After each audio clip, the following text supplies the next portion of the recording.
بسم اللہ الرحمن الرحیم۔ السلام علیکم، میں ہوں ناصر عباسی اور یہ ہیں میری آج کی باتیں۔ ملک کی کچھ خالی ہونے والی قومی اور صوبائی اسمبلیوں کی سیٹوں پر ضمنی الیکشن ہونے والے ہیں۔ ان ضمنی الیکشن میں ملک کی تمام سیاسی اور مذہبی جماعتیں حصہ لینے کی تیاریاں کر رہی ہیں، کیونکہ اس کے بعد سینٹ کا الیکشن ہے۔ ان الیکشن کی اہمیت اس لیے اور زیادہ ہو گئی ہے۔ تمام بڑی سیاسی پارٹیاں اپنے امیدواروں کا انتخاب کر رہی ہیں۔ ایسے میں ہمیں مذہبی سیاسی جماعتوں میں زیادہ گہمہ گہمی نظر نہیں آ رہی ہے۔ ویسے بھی کسی بھی انتخابات میں مذہبی جماعتوں کو بہت کم نشستیں ملتی ہیں۔ وجہ اس کی کیا ہے؟ مذہبی سیاسی جماعتیں جب انتخابات کے لیے اپنے امیدواروں کا انتخاب کرتی ہیں تو اپنی جماعت کے عہدیداران اور کارکنوں کو ہی منتخب کرتی ہیں، جو اپنے روایتی انداز میں انتخاب میں حصہ لیتے ہیں، ٹوپی، داڑھی، شیروانی یا واسکٹ پہن کر۔ جبکہ عوام میں تاثر میڈیا نے گہرا کر دیا ہے کہ اول تو ان مذہبی سیاسی جماعت کے لوگوں کو سیاست آتی ہی نہیں ہے، اور اگر آتی ہے تو یہ کامیاب ہو کے اسمبلیوں میں پہنچ کر نہ جانے کس قدر پابندیاں لگوا دیں گے یا لگا دیں گے، ہمیں مکمل قید کر دیں گے، یہ نہ کرو، وہ نہ کرو، یہ اسلام کے خلاف ہے اور اسلام فلاں بات کی اجازت نہیں دیتا۔ میڈیا نے عوام میں اسلام اور مذہبی جماعتوں کے بارے میں منفی پروپیگنڈا کر کے بدگمانی کی فضا پیدا کر دی ہے اور عوام کو مذہبی جماعتوں سے بدظن کرنے میں اہم رول ادا کیا ہے۔ میڈیا کے ساتھ ساتھ دیگر سیاسی جماعتوں نے بھی ہر موقع پر مذہبی سیاسی جماعتوں کا مذاق اڑایا ہے اور عوام میں یہ تاثر پیدا کرنے میں کامیاب ہو گئی ہیں کہ پاکستان کی بقا اور خوشحالی کا راز صرف انہی سیاسی جماعتوں کی کامیابی میں پنہاں ہے۔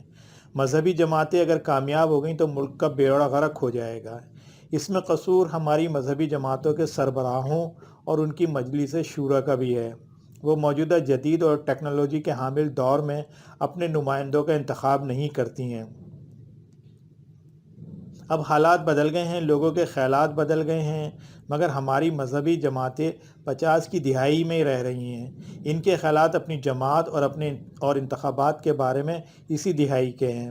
ساری مذہبی سیاسی جماعتوں کے فالوور صرف داڑھی ٹوپی والے یا مدارس کے طالب علم ہی ہیں؟ کیا ان کے فالوورز میں 3 پیس سوٹ اور پینٹ شرٹ پہننے والے اعلیٰ تعلیم یافتہ لوگ شامل نہیں ہیں؟ کیا ان کے نظریات اور اسلامی اقدار سے مطابق نہیں رکھتے؟ کیا ان کے جلسے جلوس اور ریلیوں میں صرف داڑھی ٹوپی والے ہی شریک ہوتے ہیں؟ کیا کلین شیو اور پڑھے لکھے لوگ ان کے جلوسوں اور ریلیوں میں نہیں آتے؟ ملک کے کالج اور یونیورسٹیاں ان کے نظریات کو فالو کرنے والوں سے بھری ہوئی ہیں۔ ملک کا جدید تعلیم یافتہ طبقہ اسلام کے لیے دل میں درد بھی رکھتا ہے اور وہ چاہتا بھی ہے کہ ملک میں اسلام کے شیدائی آگے آئیں۔ پھر کیوں ہماری مذہبی سیاسی جماعتیں ان کو ٹکٹ نہیں دیتی؟ ہو سکتا ہے کہ وہ آپ کے عہدیداران سے زیادہ سیاسی سوجھ بوجھ رکھتے ہوں۔ ان کی نظریں ملکی اور بین الاقوامی امور اور حالات پہ آپ کے لوگوں سے زیادہ ہوں۔ موجودہ دور کے مرد مجاہد ترکی کے صدر طیب اردوغان کیا داڑھی ٹوپی والے ہیں؟ 3 پیس سوٹ پہنتے ہیں، دین اسلام کے زبردست داعی ہیں، اور ان کی سیاسی بصیرت ہمارے بہت سے مذہبی رہنماؤں سے زیادہ ہے۔ اسی طرح مصر کے شہید صدر مرسی کون سے اسلامی لباس تنصیب کرتے تھے؟ کیا یہ لوگ ہمارے مذہبی جماعتوں کے لیے رول ماڈل نہیں ہو سکتے؟ کیا ہماری بڑی مذہبی سیاسی جماعتیں ایسے لوگوں کا انتخاب نہیں کر سکتیں جو اسلام کے داعی ہوں مگر پینٹ شرٹ اور سوٹ پہنتے ہوں، کلین شیو ہوں مگر باکردار ہوں؟ اب زمانہ بدل چکا ہے، ہمیں بھی جدید اور نئے سیاسی تقاضوں کو مد نظر رکھتے ہوئے اپنی جماعتوں کی پالیسیوں میں تبدیلی لانا ہوگی۔ ان بے شمار اعلیٰ تعلیم یافتہ لوگوں میں سے اپنے نمائندے منتخب کرنا ہوں گے جو ہماری اسلامی اقدار اور اسلام کی سربلندی کا درد دل میں لیے بیٹھے ہیں۔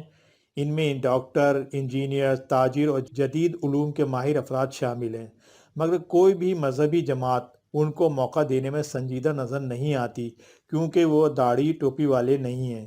اللہ کے لیے ایسے لوگوں کو اسمبلیوں میں بھیجیں جو عوام میں مقبول ہوں، عوام ان کو، ان کے کام کو نام سے جانتی ہو، جو دیندار اور صالح ہوں۔ ایسے لوگ اسمبلیوں میں پہنچیں گے تو دین کے لیے بھی کام کریں گے، دنیا کے لیے بھی اور اپنی جماعت کے لیے بھی۔ اللہ کی سنت ہے کہ وہ اپنا کام کسی سے بھی لے سکتا ہے، بعض دفعہ ایسے کلین شو افراد وہ کام اللہ اور اس کے رسول کی خوشنودی کے لیے کر گزرتے ہیں کہ بڑے بڑے عالم، مفتی اور مذہبی لوگ دیکھتے رہ جاتے ہیں۔ اللہ کے لیے سب توجہ دیں، صرف اپنے عہدیداران کو ہی ٹکٹ دینے کی پالیسی ترک کر دیں، معاشرے میں موجود اپنے اعلیٰ تعلیم یافتہ فالوور کو تلاش کر کے آگے لائیں، ان کے لیے محنت کریں، اپنی سوچ تبدیل کریں، پھر دیکھیں کس طرح اسلامی نظریات کے حامل افراد اسمبلیوں میں پہنچتے ہیں اور ملک کی تقدیر بدلتے ہیں۔ اگر ایسے نہ کیا، وہی 50 کی دہائی والی سوچ رکھی، تو ہمیشہ عام انتخابات میں 2-3 ہی نشستیں آپ کی پارٹی کے نصیب میں ہوں گی۔ اگر میری باتیں اچھی لگیں تو لائک کریں، سبسکرائب کریں، کمنٹ کریں۔ شکریہ۔ اللہ حافظ۔